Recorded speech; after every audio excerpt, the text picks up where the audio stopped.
All right, hello wine-drinking people. We're back with more of what I've had to drink yesterday, and just when you think you've seen it all, Greek wines, hey, you know what? They were pretty good, and some of you wine-drinking people ordered them, so now we have Greek wines in the store. Wines from Uruguay? You know, I didn't know there were over 100 different wine-producing regions in Uruguay, and this Yanaco is the largest of all of them. Many not designated maybe officially yet, but this is all still happening right now as we speak. And this is the largest exporter of meat in the world. I didn't realize Uruguay, the largest exporter of meat. I would have thought it was like Argentina or something like that. There's 21 million cows to 3 million people in this country. So if you're a cow, look out. Anyways, the wines, you know, they do drink a lot of wine. Like in Argentina, they consume almost everything they made. And, you know, some of these wines are, you probably find in, you know, areas in South America. But Uruguay, we really don't have a market for the wines here in this country yet. And this Pueblo de Solo label, an old label here, one of the most important wineries, I guess one of the largest exported wines, the largest exported wine out of Uruguay.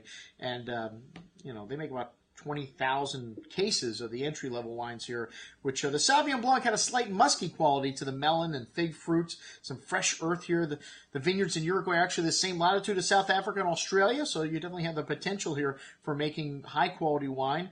The first vineyards were planted back in the 1800s, so when the Huanaco family sold out in the 1970s, and the similar situation to Argentina, as I mentioned, the domestic market consumed most everything, so they probably didn't have a taste for fine wine. They were just making plonk and serving it to all the locals here. But now they're starting to export the wines, and you're starting to see definite tick up in quality with these wines. Definitely a little better than the last stuff I had from Uruguay. This wine, it's got a little bit of honey to it on the second day and some tangerine citrus. That slight briny quality to this wine as well, bright and fresh. Not like short finish. Good little wine for $13.50. And then, you know, the problem with that is there's so many other great things in the market from New Zealand and Chile that are just above the quality level of this wine, but not bad. Anyways, the Tannat, which this is a grape that I really don't have much of an affinity for at all. I wouldn't say next to maybe Zinfandel or maybe Pinotage on my list of grape varietals, you know, that strive for greatness that don't even come anywhere close. But anyways, this one, not a bad little example of this varietal. Some dark berry fruit, some dark earth, spice, blackberry, black plum, fairly clean and straightforward. And on the second day, almost smelled like putting your face into some dark potted, you know, earth, you know, you were potting plants with.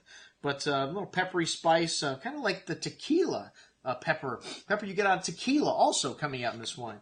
But yeah, it wasn't bad, well balanced at $13.50. Again, the problem here is you can find Malbec from Argentina and Cabernet from Chile, Carmenere from Chile, and you know, Shiraz from Australia at that price that just blows it away. Anyways, the next level up, the Reserva, approximately 6,000 cases. These wines are produced 100% varietal. These wines were actually very good. I mean, the Cabernet had some nice dark currant and plum fruit, dark earth, black pepper spice, good amount of that dark berry fruit on the tongue with some firm tannins, nice freshness, some earth and cocoa spice. A very good little wine, actually, at $19.50. Well, maybe that should be $13.50. We're going to introduce these wines into the country. I'm just helping with some suggestions maybe for the folks bringing them in. Anyways, the Tannat Reserva, you know, this wine was actually pretty good too. I'd have to say I liked it actually better than the Cabernet. Did I just say that? I like the Tannat better than the Cabernet. Well, it was kind of unique here. They do farm everything sustainably here. Everything is also hand harvested. This is all estate fruit from this Pueblo de Solo winery. The wine has got some deep, dark aromas of fig and blueberry, blackberry fruits, and notes of flowers, violet, dark spice, and a little more complexity than the Cabernet. Little animal liverwort.